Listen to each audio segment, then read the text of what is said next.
ಬಾಂಗ್ಲಾದಲ್ಲಿ ನಡೆಯುತ್ತಿರುವ ಹಿಂದೂಗಳ ದೌರ್ಜನ್ಯದ ವಿರುದ್ಧ ಇವತ್ತು ಫ್ರೀಡಂ ಪಾರ್ಕ್ನಲ್ಲಿ ಪ್ರತಿಭಟನೆ ನಡೆಯಿತು.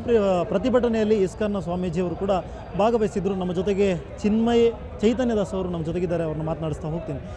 ಗುರುಗಳೇ, ಈಗ ಪ್ರತಿಭಟನೆಯಲ್ಲಿ ಭಾಗವಹಿಸಿದ್ದೀರಾ. ಬಾಂಗ್ಲಾದಲ್ಲಿ ಸದ್ಯಕ್ಕೆ ಹಿಂದೂಗಳ ಪರಿಸ್ಥಿತಿ ಜೊತೆಗೆ ಇಸ್ಕಾನ್ನ ಸ್ವಾಮೀಜಿಯನ್ನು ಕೂಡ ಬಂಧಿಸಿರುವಂಥದ್ದು, ಅಲ್ಲಿಂದ ಏನೆಲ್ಲ ಅಪ್ಡೇಟ್ಸ್ ಇದೆ ಸರ್? ಈಗ ಬಾಂಗ್ಲಾದೇಶದಲ್ಲಿ ಪರಿಸ್ಥಿತಿ ಇನ್ನೂ ಅದೇ ರೀತಿ ಇದೆ, ಇನ್ನೂ ಸ್ವಲ್ಪ ಹದಗೆಡ್ತಾನೆ ಇದೆ. ನಿಮ್ಗೆ ಹಾಗೆ ಗೊತ್ತಿರೋ ಹಾಗೆ ಚಿನ್ಮಯ ಕೃಷ್ಣದಾಸರ ಬಂಧನ ಆದಮೇಲೆ ಈಗ ಇನ್ನೊಂದು 3 ಭಕ್ತರ ಬಂಧನ ಆಗಿದೆ ಅಂತ ಒಂದು ನ್ಯೂಸ್ ಬಂದಿದೆ ನಮಗೆ. ಅವರ ಆರೋಗ್ಯನೂ ಹದಗೆಡ್ತಾ ಇದೆ ಅಂತಲೂ ಒಂದು ನ್ಯೂಸ್ ಬಂದಿದೆ. ನಮಗೂ ಬರೀ ನ್ಯೂಸ್ನಿಂದನೇ ಗೊತ್ತಾಗ್ತಾ ಇದೆ. ಯಾಕೆಂದರೆ ಯಾರೇ ಭಕ್ತರಿಗೂ ಅವ್ರ ಜೊತೆ ಸಂಪರ್ಕವನ್ನು ಕಟ್ ಮಾಡಿದ್ದಾರೆ ಅಲ್ಲಿನ ಒಂದು ಅಂಥ ಪರಿಸ್ಥಿತಿ ಇದೆ. ನಮಗೂ ಅದು ಅಧಿಕಾರಿಕವಾಗಿ ನಮಗೆ ಯಾವುದೇ ಒಂದು ಸಮಾಚಾರ ಬರ್ತಾ ಇಲ್ಲ. ಆದ್ದರಿಂದ ನಾವು ಸರ್ಕಾರದ ಒಂದು ವತಿಯಿಂದ ಇದೊಂದು ಬಾಂಗ್ಲಾದೇಶ ಸರ್ಕಾರಕ್ಕೆ ಒಂದು ಸಂದೇಶ ಮುಟ್ಟಿಸಬೇಕು ಅನ್ನೋ ಒಂದೇ ಉದ್ದೇಶ. ಆದ್ದರಿಂದ ಈ ಹಿಂದಿನ ಭಾನುವಾರದಂದು ಇಸ್ಕಾನ್ ವರ್ಲ್ಡ್ ವೈಡ್ ಕಮ್ಯುನಿಕೇಷನ್ಸ್ ಒಂದು ಸಂದೇಶ ಜಾರಿ ಮಾಡಿತು. ಎಲ್ಲ ಇಸ್ಕಾನ್ ಸಂಸ್ಥೆ ಪ್ರಪಂಚದಲ್ಲಿ ಎಲ್ಲೆಲ್ಲಿದೆಯೋ ದೇವಸ್ಥಾನ, ಎಲ್ಲ ದೇವಸ್ಥಾನಗಳಲ್ಲೂ ಈ ಬಾಂಗ್ಲಾದೇಶದ ಭಕ್ತರಿಗೆ ಒಂದು ಒಗ್ಗಟ್ಟಿನಿಂದ ನಾವೊಂದು ಇದು ತೋರಿಸ್ಬೇಕು ಅನ್ನೋ ಒಂದು ಸಹಾಯ ಇದೆ ಅಂತ ತೋರಿಸ್ಬೇಕು, ನಮ್ಮ ಒಂದು ಅವರ ಜೊತೆ ಒಂದು ನಿಲುವಿದೆ ಅಂತ ತೋರಿಸ್ಬೇಕು ಅನ್ನೋದಕ್ಕೆ ಒಂದು ಪ್ರತಿಭಟನೆ ಮಾಡಿದ್ವಿ. ಇಲ್ಲಿ ಬೆಂಗಳೂರಿನಲ್ಲೂ ನಮ್ಮ ಅಧ್ಯಕ್ಷರು ಮಧುಪಂಡಿತ್ ದಾಸರ ನೇತೃತ್ವದಲ್ಲಿ ನಾವೊಂದು ಪ್ರತಿಭಟನೆ ಕಾರ್ಯಕ್ರಮ ಮಾಡಿದ್ದೇವೆ. ಹಾಗೆ ನಾವು ವಿವಿಧ ಹಂತಗಳಲ್ಲಿ ಸರ್ಕಾರದ ಜೊತೆ ಮಾತುಕತೆ ನಡೀತಾ ಇದೆ. ಬಾಂಗ್ಲಾದೇಶದ ಸರ್ಕಾರದ ಜೊತೆನೂ ಭಾರತ ಸರ್ಕಾರದ ವತಿಯಿಂದ ನಮ್ಮದು ಇದು ನಡೆದಿದೆ, ರೆಪ್ರೆಸೆಂಟೇಷನ್ ಹೋಗಿದೆ. ಅಲ್ಲಿನ ಸರ್ಕಾರ ಇದುವರೆಗೂ ನಮಗೆ ಇಲ್ಲ, ನಾವು ಭಕ್ತರಿಗೆ ರಕ್ಷಣೆಯನ್ನು ಕೊಡ್ತೀವಿ ಅನ್ನೋ ಒಂದು ಆಶ್ವಾಸನೆಯನ್ನೇ ಕೊಟ್ಟಿದ್ದಾರೆ.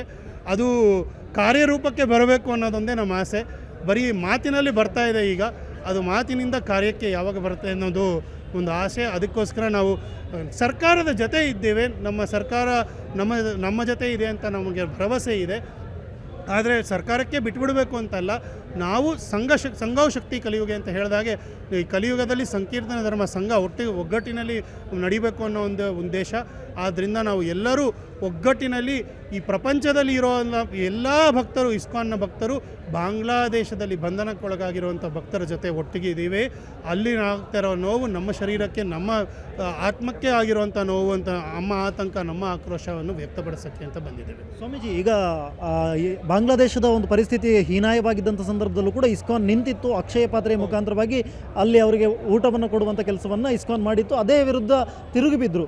ಇಂಥವರ ವಿರುದ್ಧ ಒಂದು ಸಂಕೀರ್ತನೆಯ ಮೂಲಕ ಅಥವಾ ಈ ಥರದ ಸಾತ್ವಿಕವಾದಂಥ ಹೋರಾಟಗಳ ಮೂಲಕ ನಾವು ಅದನ್ನು ಸರಿಪಡಿಸೋದಕ್ಕೆ ಸಾಧ್ಯ ಇದೆಯಾ ಅಂತ ಅನ್ಸುತ್ತಾ? ಈಗ ನೋಡಿ, ಕಲಿಯುಗದಲ್ಲಿ ನಾನು ಹೇಳಿದಾಗೆ ರಾಕ್ಷಸರು ಮತ್ತು ದೈವ ಬೇರೆ ಯುಗದಲ್ಲಿ, ಸತ್ಯಯುಗದಲ್ಲಿ ದೇವತೆಗಳೆಲ್ಲ ಒಂದು ಲೋಕದಲ್ಲಿ ಇದ್ರಂತೆ, ರಾಕ್ಷಸರೆಲ್ಲ ಇನ್ನೊಂದು ಲೋಕದಲ್ಲಿದ್ದರು ಸತ್ಯಯುಗದಲ್ಲಿ. ತ್ರೇತಾಯುಗದಲ್ಲಿ ಅದು ಒಂದೇ ಇದರಲ್ಲಿ ಒಂದೇ ಗ್ರಹದಲ್ಲಿ, ಅಂದರೆ ಭೂಮಿಯಲ್ಲೇ ಇದ್ದರು. ರಾಮನೂ ಭೂಮಿಯಲ್ಲೇ ಇದ್ದ, ರಾವಣನೂ ಭೂಮಿಯಲ್ಲೇ. ಲಂಕೆಯಲ್ಲಿ ರಾವಣ, ಅಯೋಧ್ಯೆಯಲ್ಲಿ ರಾಮ. ಅವರ ಯುದ್ಧ ನಡೀತು, ಧರ್ಮಕ್ಕೆ ಜಯವಾಯಿತು. ದ್ವಾಪರದಲ್ಲಿ ಒಂದೇ ಕುಟುಂಬದಲ್ಲಿ ಬಂದರು, ಪಾಂಡವರು ಕೌರವರು. ಆವಾಗಲೂ ಕೃಷ್ಣ ಧರ್ಮಯುದ್ಧ ನಡೆಸಿದ, ಪಾಂಡವರಿಗೆ ಜಯ ಆಯಿತು.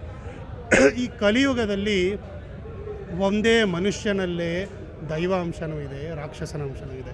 ಈಗ ರಾಕ್ಷಸ ಅಂಶ ತಾಂಡವ ಮಾಡ್ತಾ ಇದೆ ಬಾಂಗ್ಲಾದೇಶದಲ್ಲಿ. ಆ ರಾಕ್ಷಸ ಅಂಶವನ್ನು ತಡೆ ಮಾಡಬೇಕು ಅಂದರೆ ನಮ್ಮಂಥ ದೈವ ಅಂಶ ಉಳ್ಳಂಥ ಎಲ್ಲ ಮನುಷ್ಯರು ಒಗ್ಗಟ್ಟಿನಿಂದ ಇದನ್ನು ಕರೆ ಕೊಟ್ಟರೆ ಆಗುತ್ತೆ. ನಾವು ಏನು ಬೇರೆ ಮಾಡಬೇಕಾಗಿಲ್ಲ. ನಾವು ಅಸ್ತ್ರಶಸ್ತ್ರ ಅಂತ ಹೇಳ್ತಿದ್ದೀವಲ್ಲ, ಗನ್ನು ಇದು ಮಾಡಬೇಕು, ಆತ್ಮರಕ್ಷಣೆ ಮಾಡ್ಕೋಬೇಕು.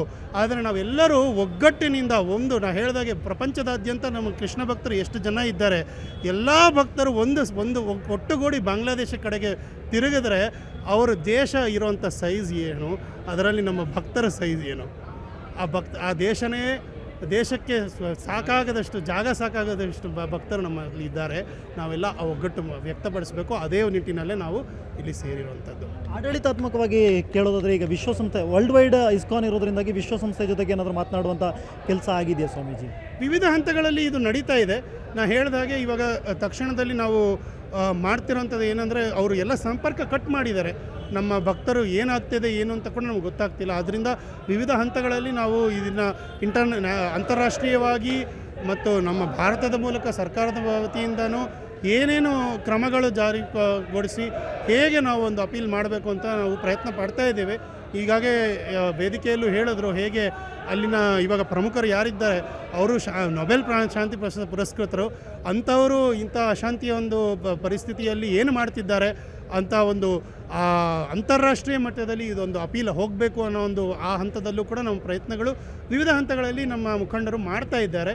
ಸೊ ನಾವು ಅವ್ರು ಎಲ್ಲೋ ಅಲ್ಲಿ ಮಾಡ್ತಾ ಇದ್ದಾರೆ ಅಂತ ನಾವು ಸುಮ್ಮನೆ ಇರಲ್ಲ. ನಮ್ಮ ಲೆವೆಲಲ್ಲಿ ನಮ್ಮ ಒಂದು ಇದರಲ್ಲಿ ಏನು ಮಾಡಲಿಕ್ಕಾಗುತ್ತೋ ಆ ರೀತಿಯಲ್ಲಿ ನಾವು ಮಾಡ್ತಾಯಿದ್ದೇವೆ. ಅದರಿಂದ ಇಲ್ಲಿ ಬೆಂಗಳೂರಿನಲ್ಲಿ ಇವಾಗ ನಾವು ಸೇರಿದ್ದಾಗ ಇದೇ ಒಂದು ನಮ್ಮ ಒಂದು ರೆಪ್ರೆಸೆಂಟೇಷನ್ ನಾವು ಕೊಟ್ಟಿದ್ದೇವೆ. ಗುರುಜಿ ನಮ್ಮ ಜೊತೆಗೆ ಮಾತನಾಡೋದಕ್ಕೆ. ಆದಷ್ಟು ಶೀಘ್ರವಾಗಿ ಬಾಂಗ್ಲಾದೇಶದಲ್ಲಿರುವಂಥ ಹಿಂದೂಗಳ ಪರಿಸ್ಥಿತಿ ಸುಧಾರಿಸಲಿ ಅನ್ನುವಂಥ ಮಾತುಗಳನ್ನು ಹೇಳ್ತಾ ಇವಿಷ್ಟು ಇಸ್ಕಾನ್ನ ಗುರೂಜಿಯ ಮಾತುಗಳು. ಕ್ಯಾಮ್ರಾ ಪರ್ಸನ್ ಸಂತೋಷ್ ಜೊತೆ ಸ್ವಸ್ತಿಕ ನೇಡೇಶನ್ ಸುವರ್ಣ ನ್ಯೂಸ್ ಬೆಂಗಳೂರು.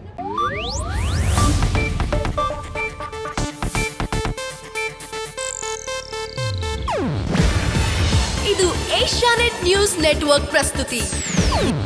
ನೀವು ನೋಡ್ತಿದ್ದೀರಾ ಏಷ್ಯಾನೆಟ್ ಸುವರ್ಣ ನ್ಯೂಸ್.